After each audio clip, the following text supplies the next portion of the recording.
I think. Just give me one sec to check that I am in the right place. Yes, I am. Slightly. How are you? How is your Monday going? Good, I hope. I hope it's going great. It's fine if it's not, though. Not every day goes well. I understand that. And we're going to do a bit of meditation. This isn't a class. It's just a chance to meditate together. I do these meditations as part of the further emergence work I do. If you're curious about further emergence, I'll explain all about it after we finish the meditation. I do these on Monday, Wednesday, and Friday. And on Wednesday and Friday we just meditate. But on Mondays I explain what I do for the benefit of people who are new to meditation. So if that's you, today is your lucky day. If you're an experienced meditator, that's great too. Can you just hang on though while I explain what I do for the people who are new to meditation? So there's lots of different types of meditation. This is what I do. For me, it starts with why I would meditate. I am trying to connect to a part of me that I connect to every night when I go to sleep. Not the dreaming bit, the bit after dreaming. So I'm dreaming and then I drop out the bottom of dreaming into deep, dreamless sleep, where I have no thoughts, no feelings, no memories, no emotions, no personality. Don't really have a body, don't have a bed, don't have a bedroom, house, country, nothing. It all disappears. I even disappear. Certainly, I don't register myself in this, I don't register my existence in the way that I normally do. Which, when you add all that up, that sounds awful. That sounds like death. But the thing is, I love going asleep. And when I wake up in the morning, I feel refreshed. So wherever I go to is a good place. Some part of me knows it's a good place. And that's the place I want to go to when I meditate. I just want to do it consciously. So if you're new to meditation, I'd encourage you not to try and do this lying down. Because if you lie down and you close your eyes, your little body is going to go, it's time for sleep. So you'll either battle sleep or you'll fall asleep, both of which are counter to what you're trying to do here. So I encourage you to sit up. You don't have to sit in the lotus position or anything like that unless you're comfortable sitting in the lotus position, in which case go for your life. I'm just sitting in a chair. If you're sitting in a chair, make sure it's not a big comfortable armchair that you might fall asleep in, because then you'll just be back into that side of things. So as I said, there's no thoughts in this place that I go to. It's almost like where I go to when I meditate is like a room that I go into that my mind can't go into for some reason. So it has to sort of wait outside the door, which from my mind's point of view is really boring. So I have to make sure that my mind is on board for the process of meditation, because it's already going to be hard for my mind. And if it doesn't really want to do it, or if I haven't got it on board in some way or another, it's going to be even harder. So what I do is I just make an arrangement with my mind. I just say, could you just not think for the next 15 minutes because I want to meditate? Now, I've been meditating for many, many years. So at this stage, my mind is on board. Grudgingly sometimes, but it's on board. And having your mind on board is really important. I'm not going to go into it too much more now about that, but just for long-term meditation practice, having your mind on board is important. So my mind is on board. Great. Next thing, stop thinking. Now, stopping thinking is, there's two bits to it. And the first bit's easy. It's easy to stop. It's not so easy to maintain. But to stop thinking, that's easy. Because regardless of what I'm thinking about, which would be the content of my thoughts, the structure, around those thoughts is always the same. It's always pictures and sound. So if I turn off the pictures and I turn off the sound, that's it. I'm not thinking. And as soon as I do that, I'm into the practice of meditation. Now, the practice of meditation runs parallel with the intention of my meditation. So the intention of my meditation, which is this, is, as I said, to go to this deep, still, profound, calm, Zen-like, all those words that are used to describe meditation. Go to that place. And then the practice of meditation pretty much starts as soon as I stop thinking. And it generally goes, I'll turn off the pictures, I'll turn off the sound, I'll bring myself to not thinking. Then some time passes and I discover I'm thinking again. I go, oh, I'm thinking again. Turn off the pictures, turn off the sound, bring myself back to not thinking. Then some more time passes, I discover I'm thinking again. I go, oh, I'm thinking again. Turn off the pictures, turn off the sound, bring myself back to not thinking. Then some more time passes, I discover I'm thinking again. Oh, I'm thinking again. Turn off the pictures, turn off the sound, and so on. It's pretty simple. Every time I discover I'm thinking, I bring myself back to not thinking. And it's important to know that thinking can happen during meditation. It's very easy to get the misconception that in order to meditate properly, you shouldn't be thinking at all. You shouldn't have one thought. That's not my experience. These two things go together, the intention and the practice, and they sort of weave back and forth. And both are powerful in their own way. Sometimes you'll be very still and have a sense of depth, and you can feel the changes in your nervous system, and it's, obviously powerful. It's also powerful when you discover that you're thinking. It's just harder to see it. And it's harder to see it because your mind likes to comment on it, which is hilarious, really, when you think about it, because your mind is, if you follow this kind of image of that your mind is sitting outside the door of this place that you go into when you meditate, it's somewhere your mind cannot actually enter yet, and the doors aren't glass. It's not like it can see into the room. It completely doesn't know what's happening, and yet it still has a lot to say about it. Like, oh no, you're thinking again. So the power in when you discover that you're thinking is to do with your thoughts. Because if you're like me, the sort of things that you think about are all from your perspective. So I'll be thinking, what am I going to do about that thing? Why did I say that to that person? Why did that person say that to me? And so on. Now let's say I'm in the middle of meditation and I'm thinking away. I've kind of drifted off into thoughts. And then I remember, I go, oh, I'm meditating. Turn off the pictures, turn off the sound, bring myself back to not thinking. Indirectly, what I've just demonstrated to myself is, or what I'm saying to myself is, that thought that you were having, the one that you thought was you and that you were it, well, you just made that thought disappear. So you're obviously not that thought. In fact, you're not any of your thoughts. You're something else. That's very powerful. And then the fact that you do that repeatedly, that's very powerful too. So the main thing to get is every time you discover that you're thinking, bring yourself back to not thinking. If you do that, you're doing great. And there's no right or wrong amount of times that happens. That's another thing that your mind likes to comment on. Like you could meditate in the morning and you might have to bring yourself back from thinking 20, 30 times in 15 minutes. You could meditate in the afternoon of that same day and you might have to bring yourself back from thinking 200, 300 times. Now, that's where your mind can kind of go, oh, well, this morning's meditation was much better than this afternoon's meditation. That's not true. It's not the way it works. It's nothing to do with the number of times, because it's what happens in meditation is a mysterious, organic kind of thing, and it changes as you change. The main thing is, if you bring yourself back from thinking every time you discover that you're thinking to not thinking, that's all you have to do. If you do that, it doesn't matter how many times you have to do it, you're doing great. Now, while all that is going on, I'm also becoming a little bit more conscious of my body, and in particular, tension in my body.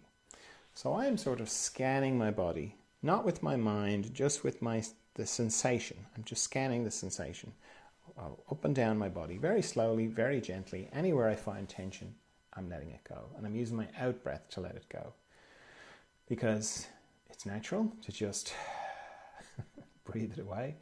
But then it's also a good way to bring a little bit more awareness to my breathing, because it's very easy to hold my breath when I'm meditating. Not intentionally, but just with all the thinking, not thinking going on. You can stop breathing. So it's just good to, it's not like you're going to pass out or anything, but what will happen is you'll stop breathing and then suddenly be like, that kind of thing. So just to kind of even out your breathing, bring a bit more attention to your breathing. Use your out breath to let go of tension. Then the other thing I do is, as I'm scanning my body with my scanning the sensation of my body up and down, I spend a little bit more time on any structures in my body that go across my body. Mostly my body runs longitudinally, head to toe. But any structures that go across, they have a tendency to hold more tension than other structures. It's a bit like a log going across a stream. It has a tendency to pick up all the twigs and the branches and anything else that's coming down the river, stream. Except in the body, it's not logs and it's not twigs, it's tension. So I spend a little bit more time on my eyes. They're a transverse site. I spend a little bit more time on my jaw, my tongue, base of my neck, my shoulder girdle. All my joints are transverse sites, so shoulders, elbows, wrists, fingers, my heart area, my respiratory diaphragm, all my intestines, my pelvic floor, my hips, my knees, my ankles, and my toes. Having a nice quiet room is really helpful when you're starting out in meditation, because one of the things that triggers thoughts is sound, little sounds in the distance. So the quieter the room, the best chance you'll be giving your mind not to think, because as soon as you close your eyes to meditate, your hearing amplifies, so you'll be hearing things 4 blocks away that you may not have been aware of. And then the other thing I do to help my mind have less things to think about or less triggers is I set a timer for how long I'm going to meditate. I always set a timer. So I'm going to set my timer for 15 minutes, but I'd encourage you to set yours for 5 minutes if you're new to meditation. If this is like the first time, set it for 5 minutes and then repeat that 3 times, because 15 minutes is a long time if you're not used to it. Okay, let's get on with it. Okay, timer started. Off we go then into the mystery.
at this time.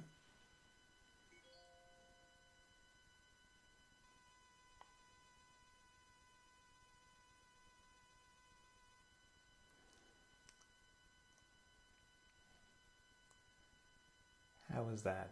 Good?